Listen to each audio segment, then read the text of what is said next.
বিশ্ববিদ্যালয়ে দেখতাম মাঝে মাঝে মেয়েরা বাস থামানোর জন্য হাত তোলে, মামা দাঁড়িয়ে গেছে। এমন জায়গায় বসেছে মামা সামনে না তাকে ওর দিকে তাকিয়ে অ্যাক্সিডেন্ট করিস। কি মামা না মামি? সম্মানিত মা বোন যারা এসেছেন, আপনার কাছে 14 জন পুরুষ মানুষ, কত? 14 জন পুরুষ মানুষ আপনার কাছে যদি দেখা করতে আসে, আপনার মুখমণ্ডল, হাতের কবজি, পায়ের পাতা বাদ দিয়ে পুরা শরীর আপনি ঢেকে রেখে তার সাথে দেখা করতে পারবেন? কয়জন বললাম? এই মাসলাটা সূরা নিসার 21-22 নম্বর আয়াতে আছে, এটা লিখে নেন, কাজে লাগবে। একজন মহিলা 14 জন পুরুষ মানুষের সাথে দেখা করতে পারে, কিন্তু জায়গা খোলা রাখবে কয়টা? 3টা। আপনারা ঘুমাচ্ছেন না?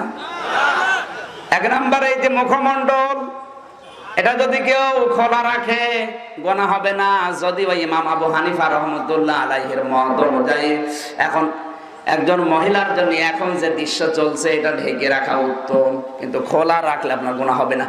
এরপরে হাতের কবজি এই পর্যন্ত, আর পায়ের পাতা, ওই যে গোড়ালি দেখা যায় এখান থেকে নিচ পর্যন্ত, এই 3টা জায়গা খোলা রেখে বাকি শরীর আপনাকে বোরকা দিয়ে হোক, কাপড় দিয়ে হোক, ওড়না দিয়ে হোক ঢেকে রাখা লাগবে। এটা ফরজ। এটা কি? চুল মেয়েদের পর্দার অন্তর্ভুক্ত ফরজ। এখানে কোন মহিলা যদি কাপড় পরে নামাজ আদায় করে আর মাথা থেকে যদি কাপড় পরে যায়, তাহলে ওই মহিলার নামাজ নষ্ট হয়ে যাবে, হবে না। একটা পুরুষ মানুষের সতর হচ্ছে নাভি থেকে হাঁটু পর্যন্ত যদি ঢাকা থাকে, তাহলে তার ফরজ আদায় হয়ে যাবে। কোন জায়গায় মনে করেন কাপড় নেই, শুধু কাপড় দিয়ে ঢাকা আছে এই হাঁটু থেকে নাভি পর্যন্ত, ও যদি রাস্তায় বের হয় ওর গুনাহ হবে?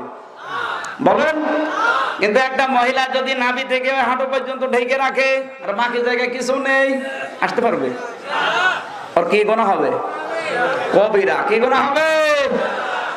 চুল যেহেতু অন্তর্ভুক্ত সতরের, এজন্য শাড়ি পরে নামাজ পড়তে গেলে, সেজদায় দিতে গেলে যদি শাড়ি পরে যায় আপনার কিন্তু চুল বের হয়ে যাবে, ফরজ তরক হবে, নামাজ হবে না। এজন্য মেয়েদের সর্বোত্তম পোশাক হচ্ছে সালোয়ার কামিজ। শুনতেছে? সালোয়ার কামিজ, এই যে হাত পর্যন্ত হাতা থাকবে, পা পর্যন্ত লম্বা হবে, ভেতরে ছায়া পায়জামা পরা লাগবে, ব্লাউজ গায়ে থাকবে, একটা ওড়না দিয়ে, চুল দিয়ে, মাথা দিয়ে পুরা শরীরটা বডি ঢেকে রাখা লাগবে। আমার মনে হয় এই পোশাক পরে যদি বাড়িতেও থাকে আর হঠাৎ করে কেউ যদি ঢোকে, অন্তত পর্দা লঙ্ঘন হবে না।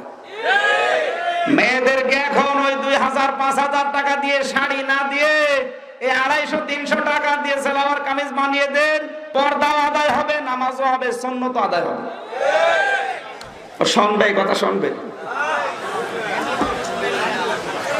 মা বোন যারা এসেছেন, যদি বাঁচতে চান, নামাজ যদি আদায় করতে চান, ফরজ ঠিক রাখতে চান, স্বামীর কথা মেনে নেবেন। আপনার দুনিয়ায় তো আসল টার্গেট না, আসল টার্গেট আখিরাত। বলেন, কয়জন মানুষের সাথে দেখা করা মেয়েদের বৈধ?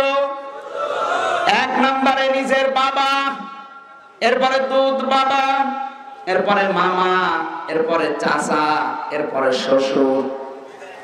এই যে কয়জনের নাম বললাম খেয়াল করেন। বাবা কি, এরপরে দুধ বাবা, এরপরে মামা, এটা আবার নিজের আপন মামা হওয়া লাগবে। আজকাল অনেকে রিকশা চালককে বলে মামা। মামা দাঁড়িয়ে গেছে, উনি উঠেছে, মামার সামনে না তাকিয়ে মামির দিকে তাকিয়ে অ্যাক্সিডেন্ট। বিশ্ববিদ্যালয়ে দেখতাম মাঝে মাঝে মেয়েরা বাস থামানোর জন্য হাত তোলে, মামা দাঁড়িয়ে গেছে। এমন জায়গায় বসেছে মামা সামনে না তাকিয়ে ওর দিকে তাকিয়ে অ্যাক্সিডেন্ট করিস। কি মামা না মামি? এই মামা হবে না, আপন মামা হওয়া লাগবে। এরপরে চাচা, এটা আপন চাচা, এই গ্রাম সম্পর্কের চাচা, ওই নাম ডাকা চাচা হবে না। এরপরে শ্বশুর, এটা আপন শ্বশুর, ওই পাতানো শ্বশুর আছে অনেকে, পর্দা নেই। কথা বলছে না কেন? ধর্ম আত্মীয় তৈরি করে অনেকে, ধর্ম শ্বশুর। কোথায় পেয়েছেন ঘন্টামি? এরপরে দাদ ভাই, এটা আপন ভাই। এরপরে দুধ ভাই, দাদা, নানা, নাতি, ছেলে, ভাইয়ের ছেলে, বোনের ছেলে আর মেয়ের জামাই। কয়জন বললাম? মেয়ের জামাই মানে আপনি মেয়ে যার সাথে বিয়ে দিয়েছেন ওইটা কি হয় আপনার? হ্যাঁ, মানে আমার কুষ্টিয়া এলাকায় আমার মেয়েটা আমি যে ছেলের সাথে বিয়ে দিলাম ওইটা তো আমার জামাই, ওইদিকে ওইটা বলে না, ওই ওই ওই ছেলেটাকে ওই মেয়ের জামাই বানিয়ে দেয়। ওই ছেলেটা তো আর ওই মেয়ের জামাই না, মেয়ের স্বামী। মেয়ের কি এই এলাকায় কি বলে জানে না, শেষে আবার উল্টো ফতোয়া যে আপনার উল্টা পাল্টা করে ফেলেন। মেয়ের জামাই মানে কি বুঝতেছেন? মেয়ের স্বামী যেটা। বিশ্ব নবী মুহাম্মদ রাসূলুল্লাহ ঠক ঠক করার পরে যে মহিলা বেরিয়ে এসেছে উম্মে রোমানা, এটা তার শাশুড়ি। এটা কি?